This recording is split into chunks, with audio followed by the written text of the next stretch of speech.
Jesus, he knows me, and he knows I'm right. I've been talking to Jesus all my life. Oh, yes, he knows me, and he knows I'm right. Well, he's been telling me everything is all right. Do you recognize that, kids?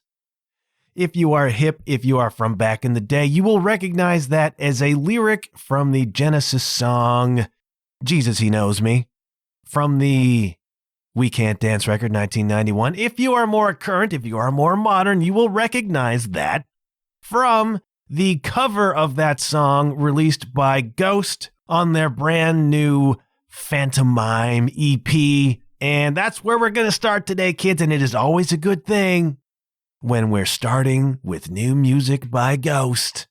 Got some other stuff too. It's going to be interesting, and we'll get to it on the other side.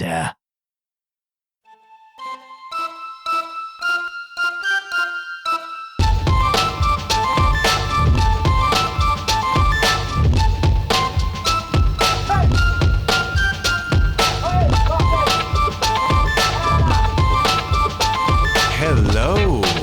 You're listening to the John Huff Podcast. Oh, yay. How do I do this delicately? This is dicey territory for me, all right? I'm going to be honest with you, but we'll just see how this unfolds, okay? Hang with me. Hang with me. So, brand new Ghost EP, Phantomime. Ghost, I don't know, everything Tobias Forge touches kind of turns to gold these days, you know? And so what we've got right now is this brand new EP just released, which is covers, 5 covers. Ghost has always done covers right from the very beginning. They've been releasing really interesting covers, all right? And they do them in such a compelling and unique way. They're almost always a hit. Like they did a cover of the ABBA song, I'm a Marionette, which when I listen to the Ghost song, I'm like, man, this is creepy. And it should be, because that is Ghost's whole ethos, right? Tongue-in-cheek as it may be, it's about being sinister and evil and creepy. And so you listen to this cover of I'm a Marionette, it's an ABBA song, and you think, wow, they've really made that creepy. Then you go and listen to the actual original ABBA song, and you're like, wait a minute, this was creepy right from the very beginning. But Ghost always has a particular twist that they will put on a cover that is just freaking Ghost. And so this new one, Phantomime, just came out, and the songs they choose are so freaking interesting, man. I'm not going to do the whole EP, but they're covering See No Evil by Television, Jesus He Knows Me by Genesis, Hanging Around by the Stranglers, Phantom of the Opera by Iron Maiden, and that is just an extraordinary cover of an extraordinary freaking song. Takes guts, man. Takes cajones to cover an Iron Maiden song. Especially one like Phantom of the Opera, which is like most Iron Maiden songs. Super epic, lots of moving parts, lots of changes, and they just freaking crushed it, man. And get this, they covered We Don't Need Another Hero by Tina freaking Turner. And I find it all fascinating. Like I said, everything Tobias touches turns to gold because this stuff crushes, man.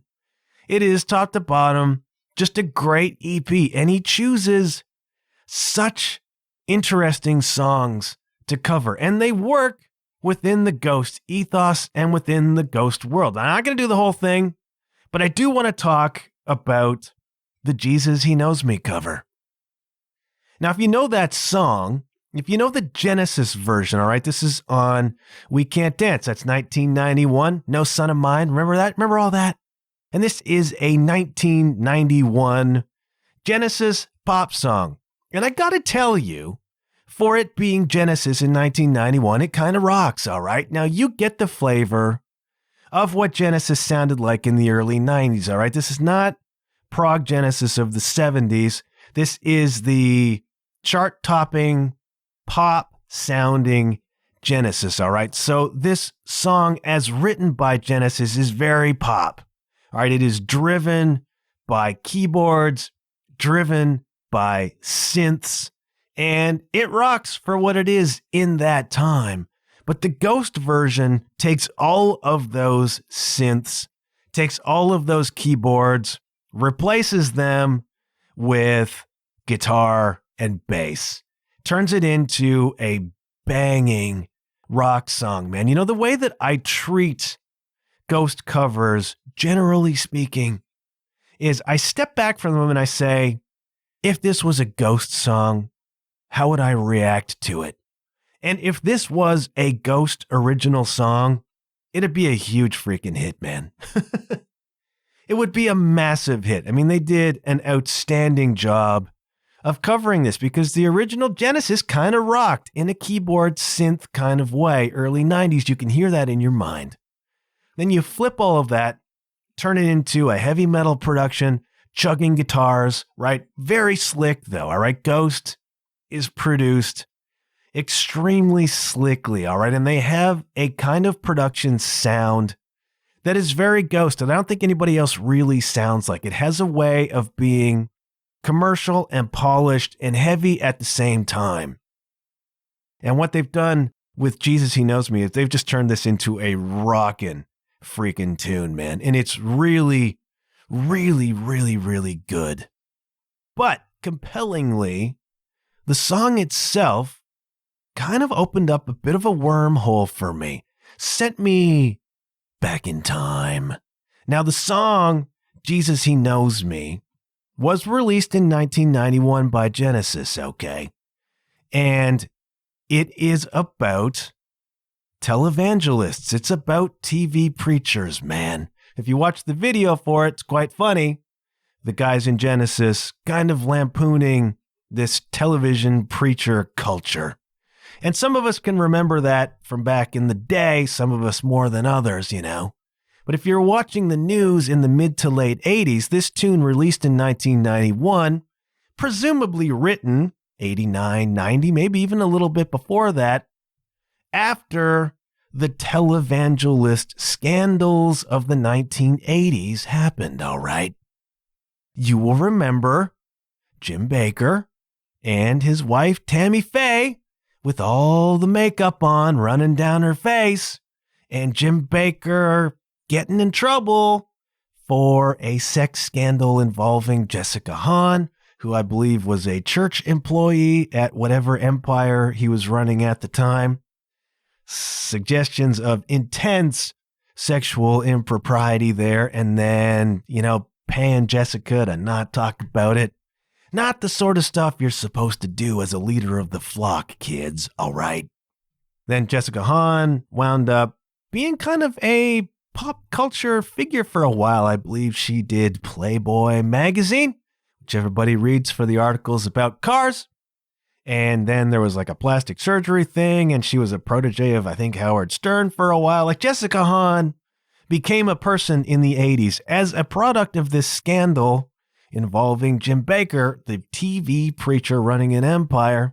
And then there was like some money stuff, some tax stuff. Jim Bakker got himself in a lot of freaking trouble, all right? And for me, as a kid growing up in the church world, that had almost no effect whatsoever. But there was another one, kids, that really did have a freaking impact, all right? Now, stop me if you are familiar with the I have sinned speech. Rack your brains, think about it. I have sinned. Can you picture a face saying that? Have you seen this? That is the face of no less than Jimmy Swaggart himself. Jimmy Swaggart, kind of the king of all TV preachers back in the day. Jimmy Swaggart, who got in a lot of trouble for cavorting with the ladies of the night, became a massive scandal in around the middle 1980s, all right?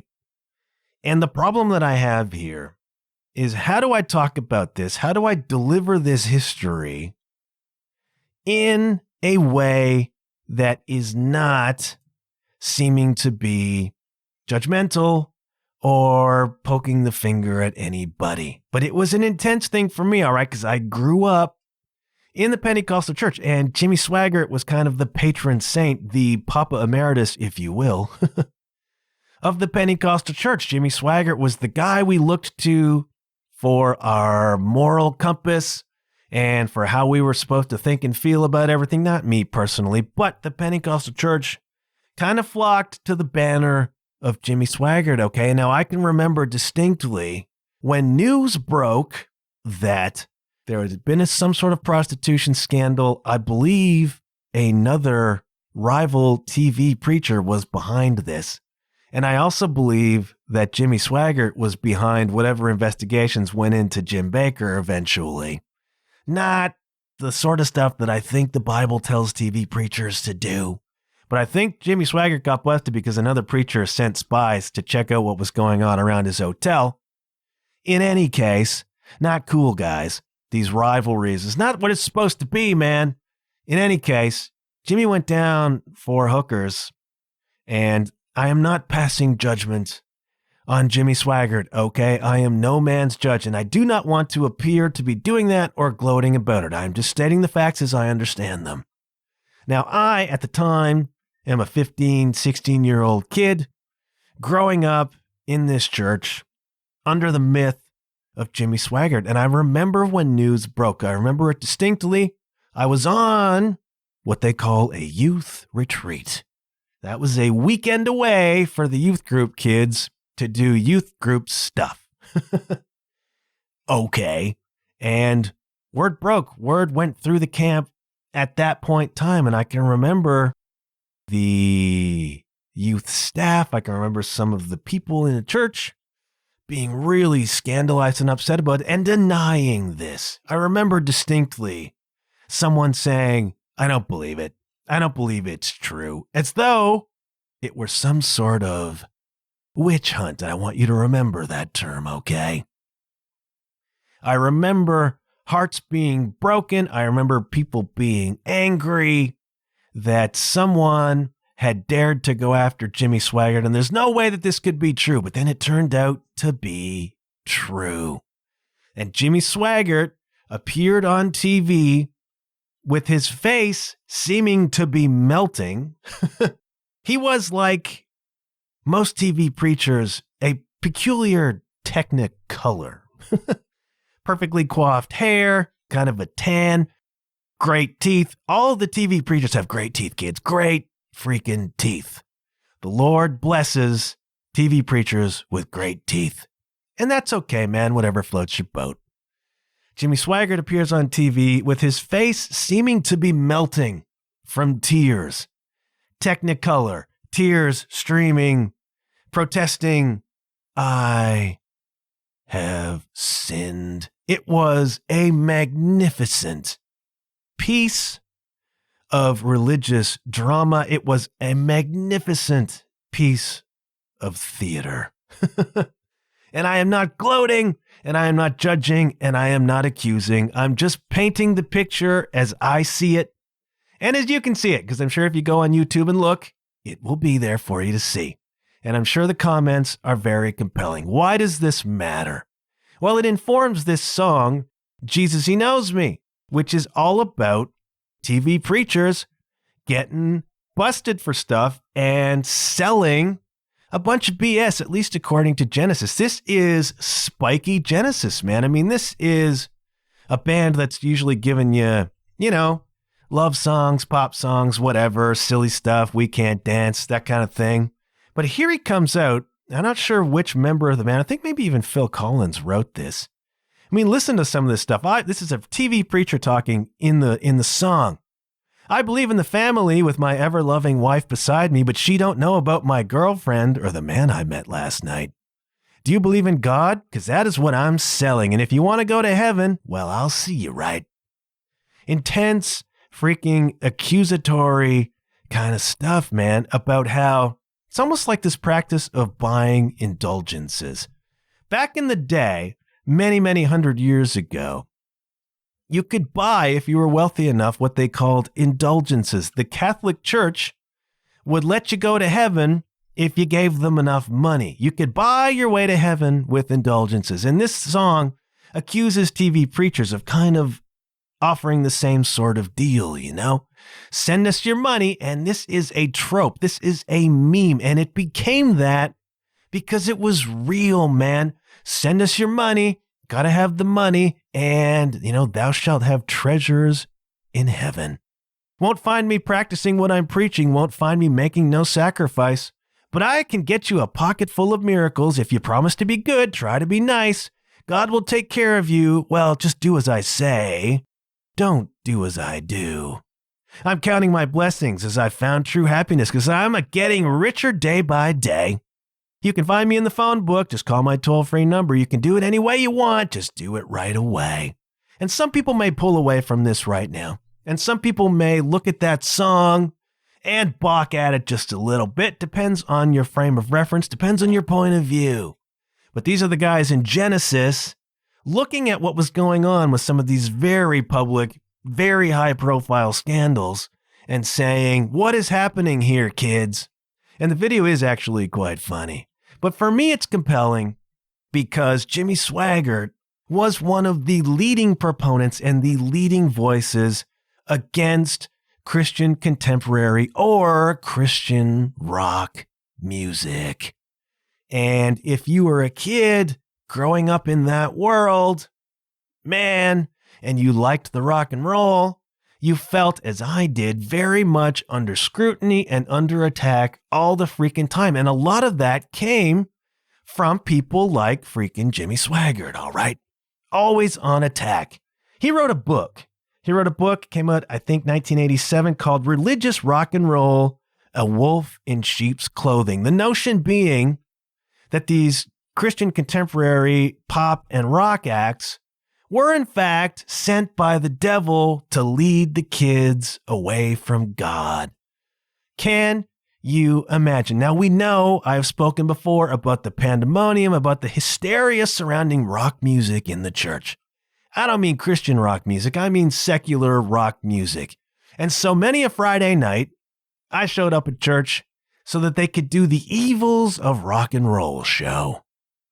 And so they would trot out pictures of Kiss, Knights in Satan's Service, from the devil. And I look back at it now and I laugh so freaking hard. Gene Simmons scared ya. Gene Simmons was a cartoon character, man. But no, he was going to lead the kids to dancing. He was going to lead the kids to hell. And then they would trot out AC/DC and their song Hell's Bells and how evil this is.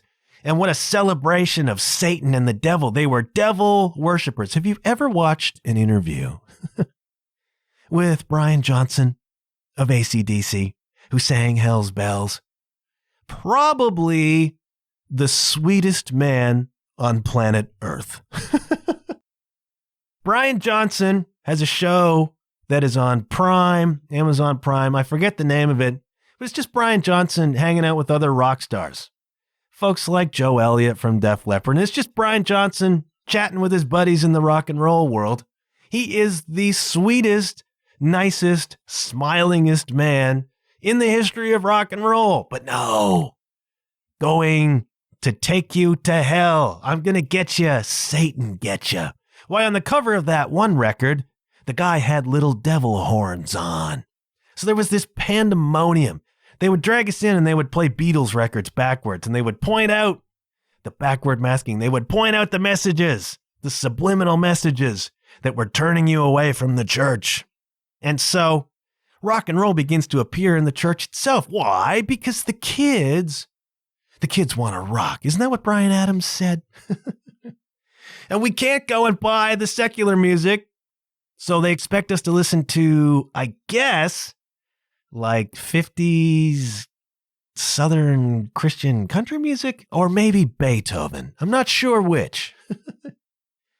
And so we were constantly under scrutiny, and the artists who were in that world were perpetually under attack from folks like Jimmy Swaggart. Now, if you go onto the YouTube, there is like an 8-minute clip on there of Swaggart preaching to the flock about the evils of this Christian rock and roll music. And I only lasted about a minute. Now, you might take a look at this, treat it as an historical artifact. If you do not come from my background, you may look at this as just a curiosity. You may look at this as just a weird cultural oddity from this small sect of people, and you may scratch your head and you might even smile. Like, what? What is this guy on about? If you're me and you come from where I come from, well, kids, the resentment burns pretty freaking deep, because I lived through that period of time when we were all, the kids, under attack, where it was all fear-mongering. It was all look out for the devil, and it was in this music that you're listening to, and we're taking it away. It's evil, you're evil. It's all this great scam by the devil. I couldn't watch it. I will confess to you now, I could not watch it because it made me so angry. And good thing, I suppose, then, that I had a therapy appointment this morning where I could express some of that. And I'm doing better, all right? I have resentments that go back to those days, and I'm not going to talk about them here because we're about positive talk, man. We're about positive talk. But I could not watch Jimmy Swaggart with his closed-mindedness and certainty, and that is the part that really gets me, man. The closed-mindedness and the certainty of people of that ilk, the arrogance with which they can pronounce judgment on stuff they don't really know anything about. You know, the way that they can bring their opinion in as though it's fact and demand that you agree with them. This sort of stuff still freaking rankles me, all right? And so I'm looking into this song, Jesus, He Knows Me, which is about this sort of thing. And it's taking me back to those memories of those times. And man, it stirs up some stuff for me. And I love that Ghost covered this. It's so perfect for Ghost because Ghost's whole ethos is this satanic church, right? And so they do all this tongue-in-cheek stuff that's to do with Jesus or the Bible or whatever. But it's got this Ghost spin on it. And this is perfect. This is freaking perfect. And they do such a good job of it. And I kind of love it, actually. You know, this is great stuff. If you've not listened to Ghost, I don't know if this is the right place to start or not, but if you know some of these tunes, you really got to check it out, man, because they do such a good job of it. They do such a professional job of it. And as I say, everything Tobias Forge, who is the leader of Ghost, he is Papa Emeritus. He writes most of the songs, he arranges the songs, and what he's touching just turns to freaking gold. And it's so interesting, you know, because sometimes some of the artists that were most under attack in those days pushed back just a little bit. Now, I have spoken about Petra before. Petra was the flag bearer in the early to mid 80s for the Christian contemporary music scene, all right? They were among the pioneers, and they were, and perhaps still are without question, the reigning champion of Christian contemporary music, Christian rock, all right? Now, we look at Stryper. Stryper was a slightly different thing, okay? But Stryper was never actually in that community. They were not really in that world. They were in the secular world, very much beloved and embraced by the Christian community, but they actually existed and operated out there in the secular world. Now, inside the bubble, Petra reigned supreme for most of the 80s and 90s, okay? And so they were, therefore, target number one for the Jimmy Swaggarts of the world who came along condemning these people for being frauds, charlatans, sent by the devil, wolves in sheep's clothing to lead the kids away from the church. Stryper was the other hot one to attack, you know. Petra was one of them. And Stryper, I think, mostly ignored it. You know, they're like, it must have been so hard because the secular world attacked them for being Christians. And then the Christian world attacked them for existing. It's like it must have been extremely difficult to be in that band trying to make it as a musician and do what they do. Someday, perhaps sooner than you might think, I may ask Michael Sweet about that, you know? Petra was the other easy target, all right? And they are among the first bands that I ever listened to, and I have a particular and unabashed affection for 3 of their records in particular. More Power to You, Not of This World, and Beat the System. All right, I was like 10, 12, 11, whatever, when those records were coming out.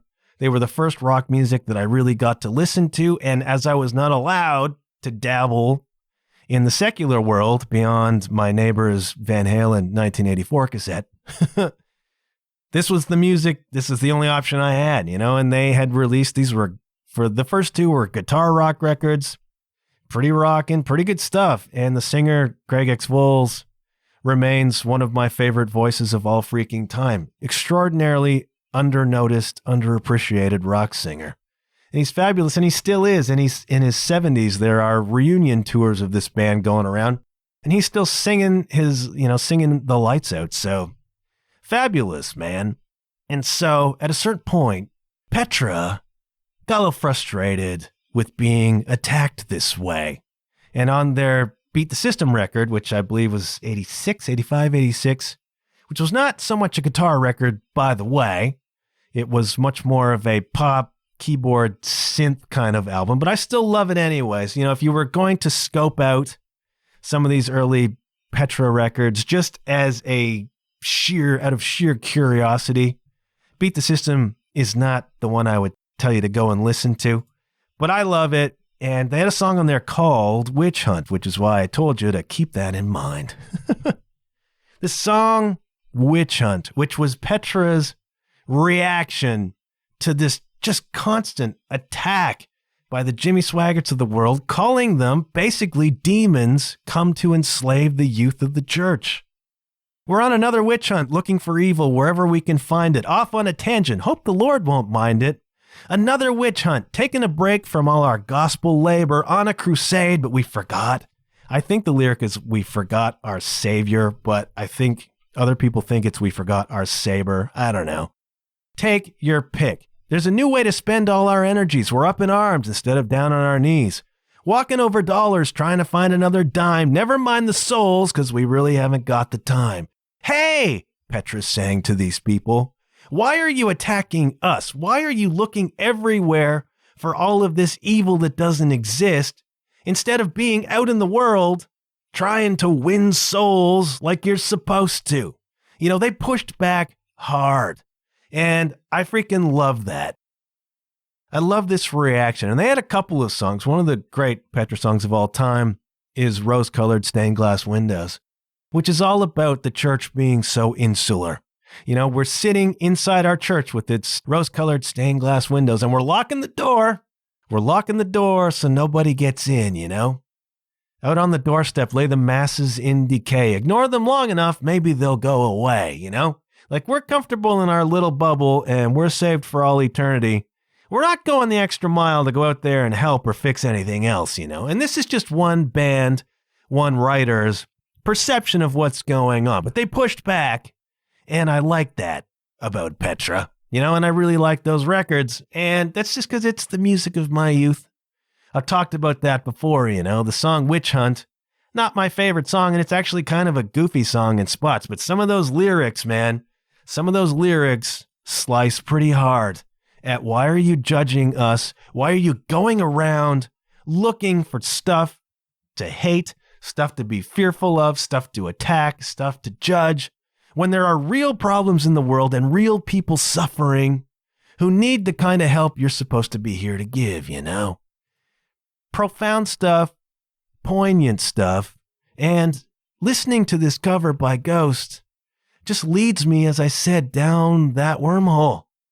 Back to those days, back to those times. And I'm not judging Jimmy Swaggart. You know, he disappeared from ministry for a while, then of course popped right back up. And then I think got busted with prostitutes again. And I am not gloating about that, all right? People struggle with what they struggle with, all right? Everybody has their struggles, even if they are a TV preacher with, this kind of superficial appearance and the gleaming white teeth. People have, as it were, their demons, and he had his, but it's just kind of curious the way that people like that attacked these artists and attacked the kids, and just how much time you had to spend looking over your shoulder all the time. I dealt with that pressure a lot as a kid. This pressure about the music you listen to and what you're into and what you like. It's like, I'm doing my best here. I'm 12, This is an album. It came from the Christian bookstore. Can you cut me a little bit of slack? But it was, in those days, an incredibly fearful freaking witch hunt. And some of you out there listening right now lived it too. And maybe this brings back memories for you of living in those days, and then the swagger thing, and then all this pressure. I'm not going to go into that. That is stuff for therapy. That is not stuff for the John Huff podcast. All that to say, a prescient and poignant song by Genesis and a great cover by Ghost, and I think you should check it out. Now, the other song on this album, Phantomime, this EP, that's really worth a listen. I mean, they're all worth a listen. They're great. The Iron Maiden cover is incredible. The one that I love so much, though, is the Tina Turner cover. We Don't Need Another Hero. Man. And it's so good. I have this rule or this game I play where if this was a Ghost song, what would I think? But you can't even do it. Doesn't apply in this case because this is so not a Ghost song. You just cannot construe it in any way to be a Ghost song. It's We Don't Need Another Hero. But they do it so great. There's a lot of subtlety in the Tina Turner version. And you know what? I kind of love me some Tina Turner. All right. She was absolute freaking dynamite. And she was at the peak of her powers when this was coming out. This is from the Mad Max Beyond Thunderdome movie. A movie that it will not surprise you to hear I have not seen because, we didn't do movies.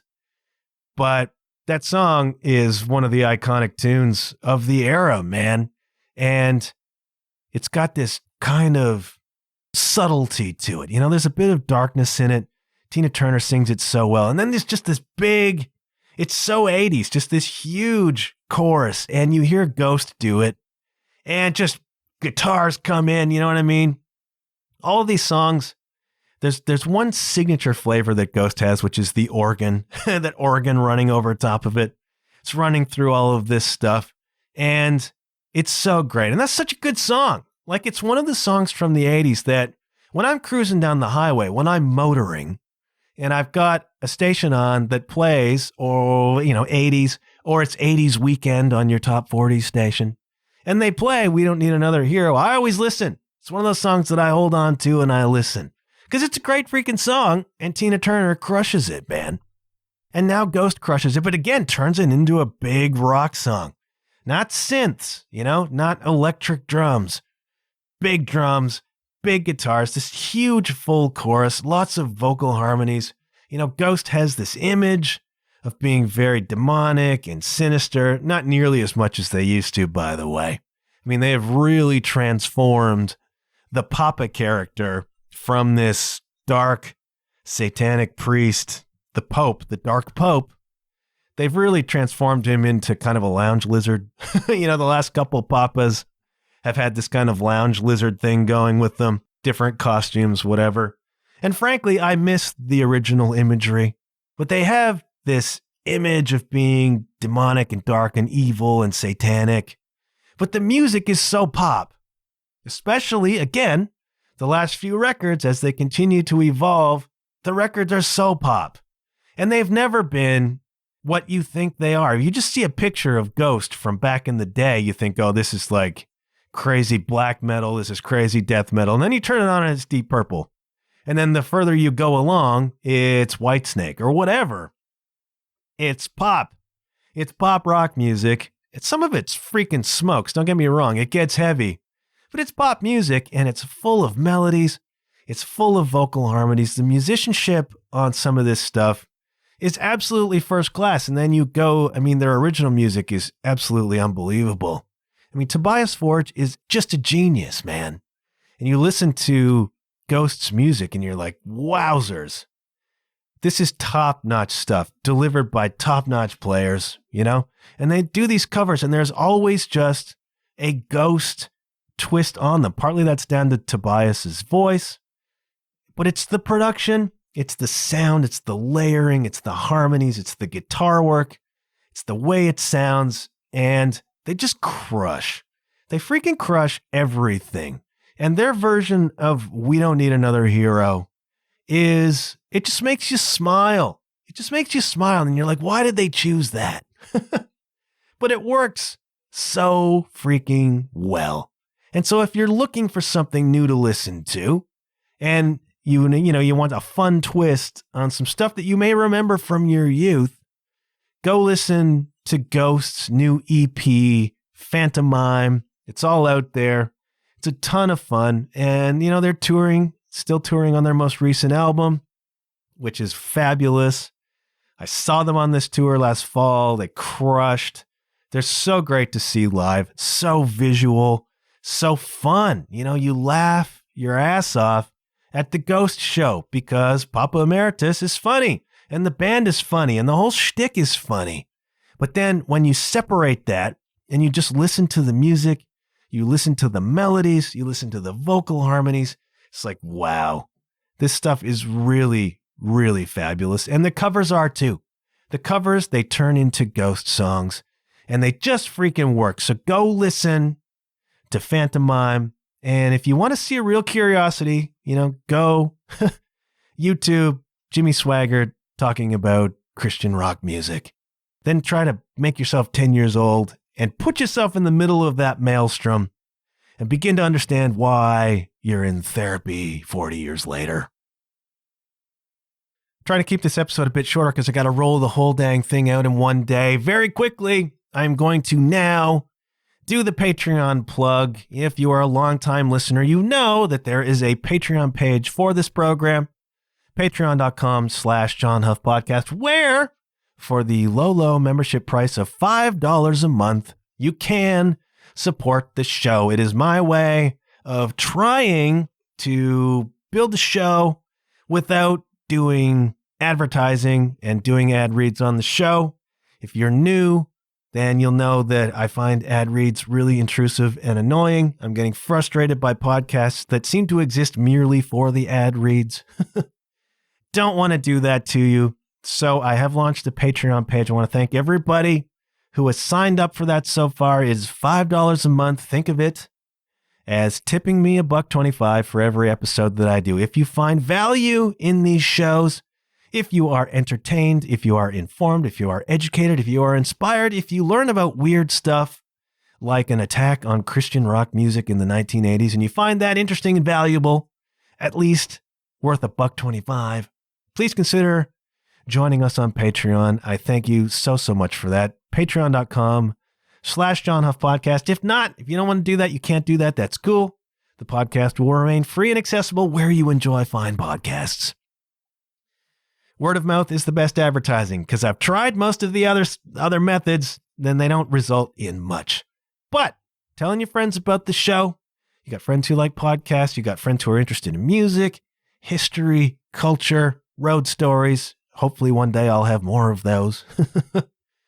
Please tip them off to the show. Please share these episodes. Please follow me on the socials. I'm on Instagram, Facebook, TikTok, John Huff Podcast. Follow, support, get involved, ask questions, make comments. We are building here a community of music lovers, of history lovers, of people who are not into judgment, people who want to talk it all over and have a good time. So join us on the socials. Please share the episodes. Please consider leaving me a rating and review. Warms my cockles, helps the show, build a little bit of profile on the platforms where people find shows. Thank you so much for all of your support so far. I appreciate it. And that ends, well, I was about to say that it ends the plugs. Merch I have. If you're a merch person, like cool t-shirts, I got a bunch of different designs. john-huff.com/store/shop. Go to john-huff.com, click on the one that sounds right. There you can buy merch, and that helps me enormously. Mugs, we got mugs. And that's it. I don't like doing the plugs because I know that's a commercial and I'm trying to avoid commercials. But one does what one must. Patreon.com/John Huff Podcast. Thank you so kindly to everyone who has done that so far. I'd hoped to wrap this episode at 40 minutes. Not going to do it because there's something else we got to talk about, okay? We got to talk about the brand new song by Liza Ann, all right? The brand new song, Cheerleader by Liza Ann. Do you remember Liza Ann? You got to go back nearly 3 years, I think, to catch my first reference to Liza Ann. Who is she? She is an American singer-songwriter, American artist who, until recently, I think specialized in kind of indie rock, indie pop kind of sound. Think you can imagine what that is. And back in the day, I was beginning to generate playlists for the podcast. All right, I had the John Huff Podcast Put Your Rock Out There playlist, which never really got going. But I had one that still exists called John Huff Podcast Put Your Indie Out There playlist. And that was just a playlist of indie artists with songs that I thought were really freaking cool. And it still exists. You can find it. And there's some great music on there, but it's a few years old now, and I never really kept up with it. You know, I cannot keep up with everything, you know?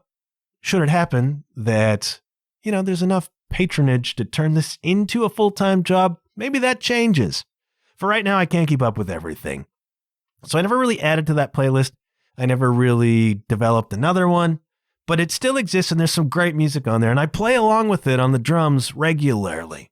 And one of the songs that I put on it, which I think is the last song that I discovered for it, is a tune called Desire by this artist, Liza Ann, and it's from her record 2020 called Bad Vacation. And at the time, it was such an important song for me. I don't want to go over all of the anxiety again, but it was at its peak and it was at its worst in the fall-ish of 2020, all right? I got just hit, for whatever reason, with an enormous amount of anxiety in the summer of 2020 when the pandemic hit and the George Floyd stuff was going on, and we were living in this weird alternate universe that seemed so unpredictable and so angry and so frightened. And I, being an empath, just absorbed all of that. And I popped, man. I popped. And I've talked about this at length, and I do not need to go into it again. But there was a song that came along, which was Desire by Liza Ann. And something about it just was cathartic for me. There's something in that song that just released something pent up in me. And I can remember I was down in my basement working out because the gyms were closed. Had to do what you could with the resources at your disposal. And I'm downstairs working out, and this song came up, you know, and it started playing, and it's not a particularly melancholy song or a particularly dark song. It's not even a particularly emotional song. But something about it, something in the chords, something in the way she sang it, just popped something in me, just a little bit. And at the time, I was looking for just anything to hold on to. You know, music served such an important purpose in those days for me. I've talked about how I dedicated myself to learning Sarah Harmer's new album at the time, just as an antidote, just as a way to distract myself, as a way to keep drumming, because I wanted to quit everything. I was depressed. I was anxious. I was really struggling. And so Sarah's record came out, and I just dedicated myself to learning it, you know? And then when I saw her live a couple years later, all of that came back, and it kind of spilled out of me. Really intense. Well, the song Desire by Liza Ann was another one. Something about it just twigged me emotionally. And I listened to it dozens of times, and I still listen to it. I still play along with it a lot because it's a great freaking song, but it also it pulls back those memories. It pulls back some of those emotions. And it was such a useful song as a release for me. And it's a very simple indie rock song, but something about it just did it for me at a time when I needed something to do it for me, you know? And it's not meant to bring tears to your eyes, but for whatever reason it did. The melody, the way she sings it. And so I've been paying attention to Liza Ann ever since. And Bad Vacation was her last record. And then last week, she popped up with a new single called Cheerleader. And it's very different from some of the other music of hers that I've listened to, all right? It is this really like 70s funk soul kind of vibe, 80s kind of soul vibe going. It is just an extremely fun song. That's it. That's all I'm saying about it. Catchy as all hell.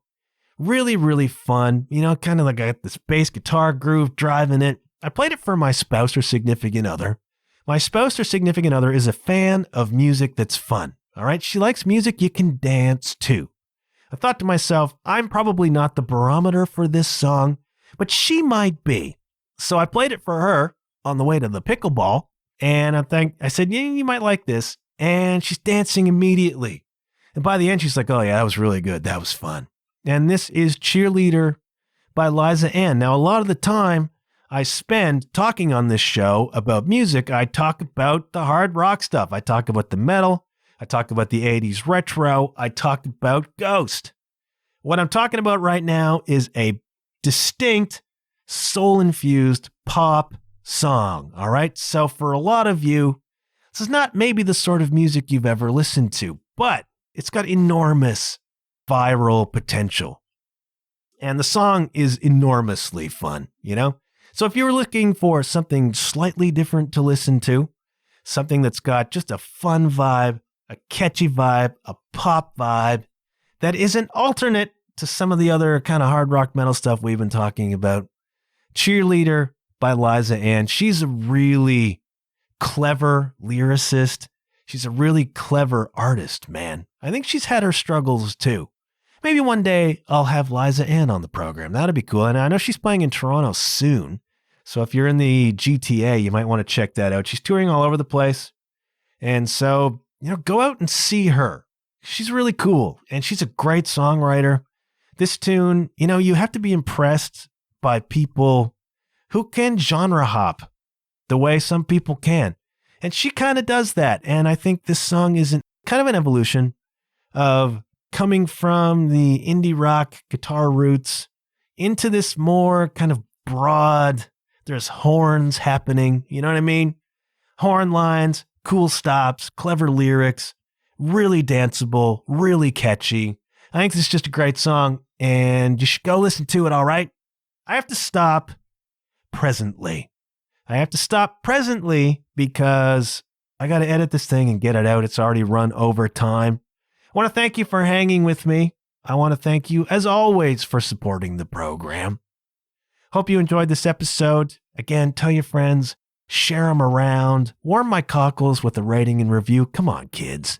Warm my freaking cockles. I hope you are well. Drop me a line via socials, via john-huff.com/contact. Let me know what you're listening to. Let me know what I ought to be listening to. Good things happen when you put yourself out there. It is so easy to lose sight of that. I lose sight of it myself sometimes. I struggle still with the determination and the inspiration to carry on, you know.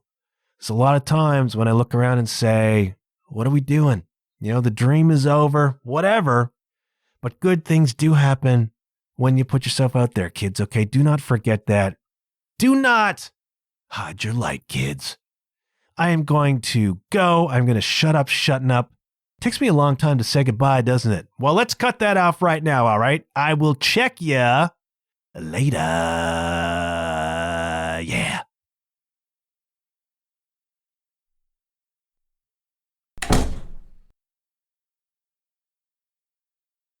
Jesus, he knows me, and he knows... No, that's more Gord Downey.